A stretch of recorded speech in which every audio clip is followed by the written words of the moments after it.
जितने भी छात्र छात्रा हैं क्लास 10 के सेकंड टर्मिनल के एग्जाम 2023 में देने वाले, तो उनके लिए यहाँ पे वायरल प्रश्न पत्र लेकर आ चुके हैं हिंदी का। ठीक है, तो जितने भी क्लास 10 के छात्र छात्रा हैं वो वीडियो में अंत तक बने रहेंगे, और जितने भी आपके मित्र हैं साथी हैं सभी के पास आप लोग इस वीडियो को ज़्यादा से ज़्यादा शेयर करें, ताकि हर एक बच्चे के पास जो वायरल प्रश्न पत्र वो पहुँच सके। और जो लोग अभी तक इस चैनल पर नए हैं तो चैनल को सब्सक्राइब करके बेल आइकन को प्रेस कर लेगा, ताकि आने वाले हर एक एग्जाम का, हर एक सब्जेक्ट का जो वीडियो है आप लोग के पास सबसे पहले, जैसे ही आपको हिंदी का ऑब्जेक्टिव इस वीडियो में कराएंगे और सब्जेक्टिव का जैसे वीडियो आया तो आप लोग के पास सबसे पहले पहुंचना चाहिए। ठीक है, तो आप लोग चैनल को सब्सक्राइब करके बेल आइकन को प्रेस जरूर कर लीजिएगा। तो चलिए इस वीडियो में हम आप लोग को बताएंगे कि इसका जो आपका पीडीएफ है वो कैसे डाउनलोड होगा, सभी चीज़ को बताएंगे, तो आप लोग वीडियो में बने रहेगा। तो चलिए पहले हम सभी ऑब्जेक्टिव का यहाँ पे सही आंसर देख लेते हैं। तो देख सकते हैं आप लोग जो हिंदी एग्जाम होगा 100 मार्क्स का हिंदी का एग्जाम होगा, आपका 3 घंटा 15 मिनट का समय मिलेगा। इसमें खंड आ में आप लोग को ऑब्जेक्टिव मिलेगा, खंड बा जो रहेगा उसमें आप लोग का सब्जेक्टिव रहेगा, उसका भी आप लोग क्वेश्चन पे आंसर मिल जाएगा।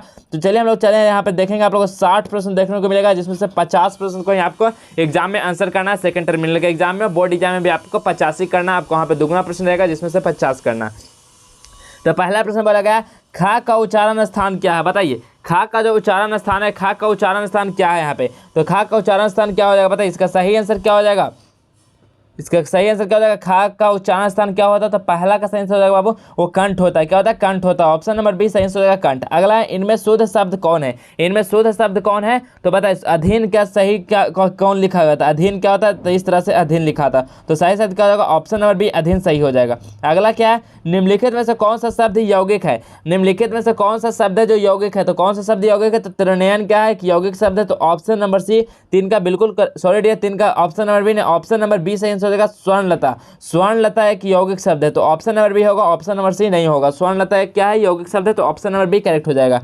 अगला है निम्नलिखित में से कौन पर्यायवाची नहीं है, बताइए निम्नलिखित में से कौन है जो पर्यायवाची नहीं है, तो कौन इसमें से पर्यायवाची नहीं है, तो मकर क्या है, पर्यायवाची नहीं है, तो ऑप्शन नंबर सी सही आंसर हो जाएगा मकर हो जाएगा। अगला प्रश्न में देखेंगे जो पहले नहीं हुआ है का एक शब्द क्या होगा, जो पहले नहीं हुआ है का एक शब्द क्या होगा, तो एक शब्द इसका क्या हो जाएगा, तो ऑप्शन नंबर ए अद्भुत हो जाएगा। अगला है वाच्य के कितने भेद होते हैं, वाच्य के कितने भेद होते हैं बाबू, तो वाच्य के 3 भेद होते हैं, ऑप्शन नंबर सी सही आंसर हो जाएगा 3 भेद। अगला है निम्नलिखित में से कौन निश्चयवाचक सर्वनाम कौन है, निम्नलिखित में से निश्चयवाचक सर्वनाम कौन है, तो निम्नलिखित में से निश्चयवाचक सर्वनाम क्या हो जाएगा, यह है क्या है निश्चयवाचक सर्वनाम है, option number A correct answer हो जाएगा। अगला क्या है उसने राम को धनुष दिया, इसमें राम को कौन कारक है, बताइए उसने राम को धनुष दिया, इसमें राम को कौन सा कारक है, तो राम को इसमें से कौन सा कारक है, तो कौन सा कारक है वो, तो कर्म है। ठीक है, कर्म, ऑप्शन नंबर ए सही आंसर हो जाएगा। अगला इत्यादि का सही संधि विच्छेद क्या होगा, इत्यादि का सही संधि विच्छेद क्या होता है, इति जोड़ आदि होता है, याद रखिए इति जोड़ आदि, option number D correct answer हो जाएगा। अगला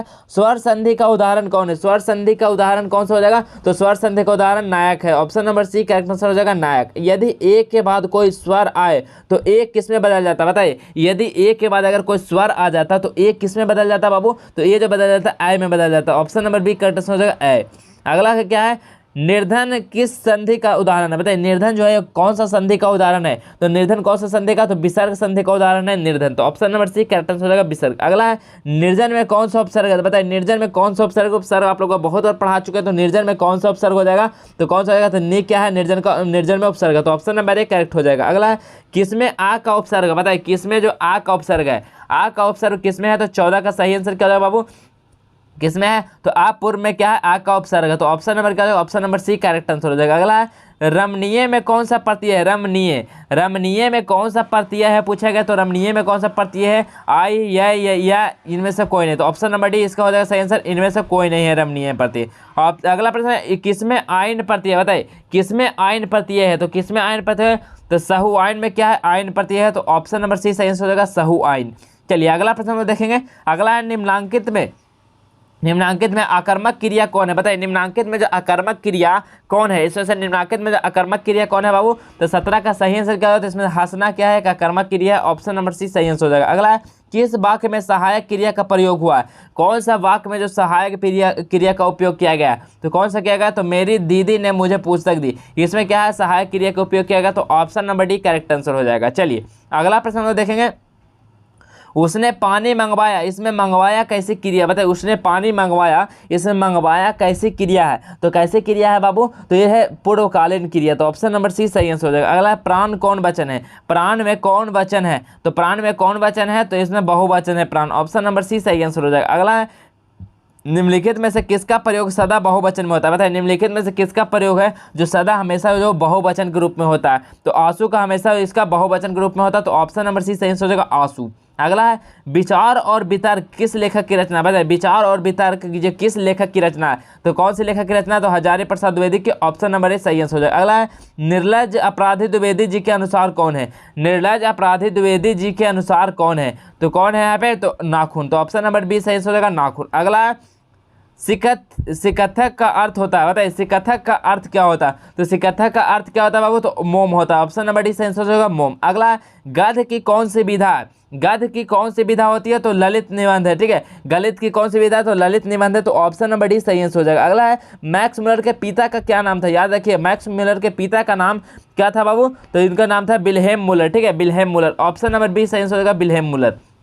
अगला है निर्वंश विद्या का स्तंभ किससे है? बताइए निर्वंश विद्या का स्तंभ है ये किससे है बाबू? तो किससे है? तो ऑप्शन नंबर सी मानव विज्ञान से, ऑप्शन नंबर सी सही आंसर हो जाएगा। अगला है सेन साहब की नई मोटर कार किस रंग की है? सेन साहब की जो नई मोटर कार है ये किस रंग की है बाबू? तो किस रंग की है? तो ये हो जाएगा काला रंग की, ऑप्शन नंबर ए सही आंसर हो जाएगा काला। अगला धारा नगरी के कौन परमार शासक विधानुरागी थे? बताइए धारा नगरी के कौन परमार शासक विद्यानुरागी थे? तो कौन थे? तो इसका सही आंसर क्या हो जाएगा? तो मिहिर भोग, ठीक है, मिहिर भोग थे, तो ऑप्शन नंबर सी सही आंसर हो जाएगा। अगला प्रश्न हम लोग देखेंगे देवगिरी के यादव शासकों ने लेख किस लिपि में लिखे? बताइए देवनागरी के यादव शासकों ने लेख जो है ये किस लिपि में लिखे थे? तो किस लिपि में लिखे थे? तो देवनागरी लिपि में, तो ऑप्शन नंबर ए सही आंसर होगा नागरी लिपि। अगला है बहादुर ने माँ को रखे रुपये में जैसे कितने रुपए निकाले थे? पता है बहादुर ने माँ के रखे रुपये में से कितने रुपये निकाले थे बाबू? तो कितने निकाले थे? तो 2 रुपये निकाले थे, ऑप्शन नंबर ए सही आंसर होगा 2। अगला है मराठी, नेपाली और नेवारी भाषाओं की लिपि क्या है? तो कौन सी लिपि है? तो ये देवनागरी लिपि है उनकी, तो ऑप्शन नंबर सी सही आंसर है। अगला है महमूद द्वारा चांदी के सिक्के कब शुरू किए गए थे? महमूद द्वारा जो चांदी के सिक्के थे वो कब शुरू किए गए थे बाबू? तो किए गए थे 1040 में। अगला है हिंदी के आदि कवि कौन है? हिंदी के आदि कवि किनको बोला गया है? तो हिंदी के आदि कवि किनको बोला गया बाबू? तो महर्षि वाल्मीकि को हिंदी के आदि कवि बोला गया, तो ऑप्शन नंबर सी सही आंसर हो जाएगा। चलिए नेक्स्ट प्रश्न की ओर बढ़ने से पहले हम आप लोगों को बताते हैं कि इसका जो पीडीएफ है आपके कहाँ से और किस तरह से मिलेगा और आंसर के, तो आप लोग बिल्कुल वीडियो में ध्यानपूर्वक बने रहेगा, स्किप बिल्कुल भी नहीं करना, तभी आप लोग से पीडीएफ डाउनलोड हो पाएगा, ठीक है। पीडीएफ के लिए आप लोगों को क्या करना? तो सबसे पहले आपके पास गूगल या क्रोम ब्राउजर उसको ओपन करना और जस्ट एजुकेशन लिखकर आपको सर्च कर देना। जैसे आप लोग जस्ट एजुकेशन लिखकर सर्च करेंगे तो देख पाएंगे justeducation.com का वेबसाइट मिलेगा, इस वाले पे आप लोग को क्लिक कर देना। जैसे ही आप लोग क्लिक करेंगे तो आप लोग देख पाएंगे मेन वेबसाइट खुलेगा जस्ट एजुकेशन, जहां पे आप लोग यहाँ पे ऊपर में टेलीग्राम और व्हाट्सएप ग्रुप का लिंक दिया गया, तो जाइए फटाफट पहले आप लोग यहाँ से ज्वाइन हो जाएगा। आपको जो भी एग्जाम से रिलेटेड नोटिफिकेशन है आपको सबसे पहले वहाँ पे प्रोवाइड कर दिया जाता है, तो इसको आप लोग ज्वाइन जरूर करिएगा। उसके बाद आप लोग ऊपर को जैसे ही चलेंगे तो आप यहाँ पे देख पा रहे हैं क्लास 10th ऑल सब्जेक्ट का यहाँ पे सेक्शन दिखा रहा है, तो इस वाला क्लास 10th ऑल सब्जेक्ट वाले पे क्लिक करेंगे। जैसे ही आप लोग इस पर क्लिक करेंगे तो आप लोग यहाँ पे देख पा रहे होंगे सभी सब्जेक्ट का आप लोग यहाँ पे ऊपर को चलेंगे तो यहाँ पे class 10 second terminal exam 2023 all question paper download का लिंक दिया गया। इस वाले पे क्या करना है? आप लोगों को क्लिक कर देना सेकंड टर्मिनल एग्जाम वाले डाउनलोड लिंक पे। जैसे ही इस पर क्लिक करेंगे तो आप लोग यहाँ से सारी चीज़ खुलकर आ जाएगा, तो आप लोग इसको पहले अच्छे से पढ़ेंगे क्या जरूरी है, किस तरह का एग्जाम होगा, सभी चीज़ को पहले पढ़ने के बाद जैसे ही आप लोग नीचे की ओर आएंगे तो आप लोग यहाँ पे देखेंगे सभी सब्जेक्ट का आपको डाउनलोड का लिंक दिया गया, ठीक है। सभी सब्जेक्ट का डाउनलोड का लिंक दिया गया, तो जो भी सब्जेक्ट का आपको डाउनलोड करना है तो डाउनलोड वाले पे क्लिक कीजिए, फटाक से आपको वहाँ से डाउनलोड हो जाएगा और सारा आंसर की भी मिल जाएगा, ठीक है। अगर डाउनलोड नहीं होता तो आपको बिल्कुल भी घबरा नहीं, आपको व्हाट्सएप और टेलीग्राम ग्रुप को ज्वाइन रखे रहना, आपको वहाँ पे भी पीडीएफ को प्रोवाइड करा दिया जाएगा, ठीक है।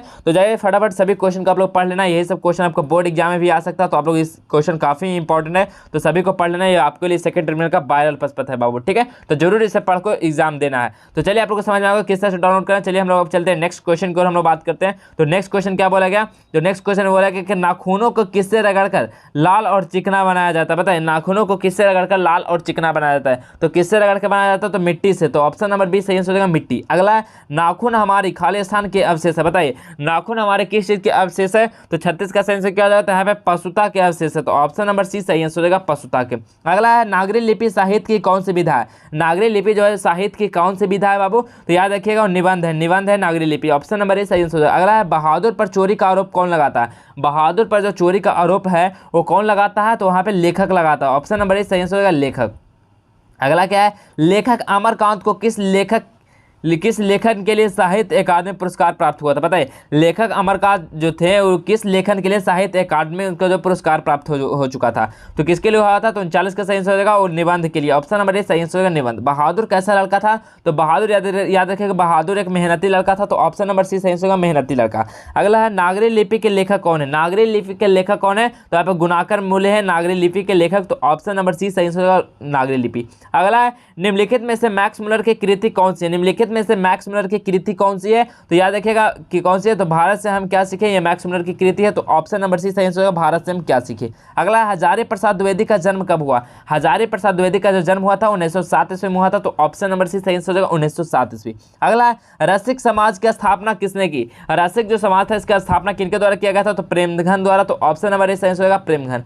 अगला भारत माता की रचना किसने की थी? भारत माता जो लिखा गया है कौन किया था इसकी रचना? तो इनकी रचना जो किया था रामधारी सिंह दिनकर भारत माता की रचना के लेखक है। तो ऑप्शन नंबर डी सही आंसर हो जाएगा।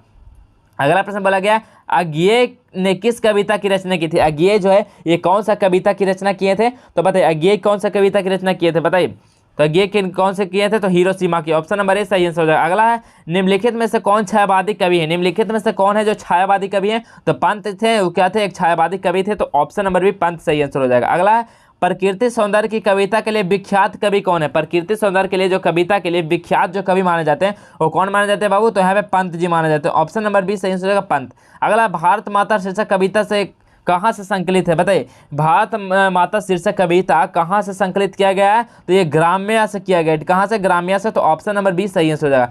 जनतंत्र का जन्म कविता के कवि कौन है? जनतंत्र के जन्म जो कविता है इनके जो जनतंत्र के जन्म के कविता के कवि कौन है? तो रामधारी सिंह दिनकर याद रखिएगा इनके कविता के कवि हैं। तो ऑप्शन नंबर डी हो जाएगा। तो देखिए आपका एग्जाम में मात्र 50 प्रश्न को ही आंसर देकर आना है। तो सभी 50 प्रश्नों को करा दिए। अगर सारे प्रश्नों को आंसर और पीडीएफ चाहिए तो जाइए फटाफट आप लोग वेबसाइट से डाउनलोड कीजिए और वहाँ से आप लोग इस चैनल को सब्सक्राइब नहीं किए तो चैनल को सब्सक्राइब करिएगा ताकि जैसे ही इसका जो सब्जेक्टिव का पार्ट का वीडियो है आप लोग के पास सबसे पहले पहुंचे। तो जाइए फटाफट आप लोग इसको चैनल को सब्सक्राइब कर लीजिएगा। जैसा कि आप लोग पिछले बार फर्स्ट टर्मिनल के एग्जाम में आपका हूबहू प्रश्न आपको यहाँ से सारा मैच करवाया गया था, इसी प्रकार आपका सेकंड टर्मिनल में भी आपका एग्जाम में सारा मैच करने वाला बाबू। ठीक है, तो सभी प्रश्न को आप लोग बिल्कुल बारीकी से आप लोग को देखकर आपको एग्जाम में जाना है। और अगर आप लोग को वीडियो अच्छा लगे तो वीडियो को लाइक कर दीजिएगा। जितने भी आपका साथी हैं मित्र हैं सभी के पास आप लोग क्लास 10 के उनके पास आप लोग इस वीडियो को शेयर करें ताकि हर एक बच्चे के पास जो है सेकंड टर्मिनल का यहाँ पे बायो प्रश्न पहुंच सके। तो ठीक है, चलिए हम आज की वीडियो में बस हम यहीं तक रखते हैं। मिलेंगे नेक्स्ट सब्जेक्ट के साथ, तब तक के लिए इतना है। जय हिंद, वंदे मातरम।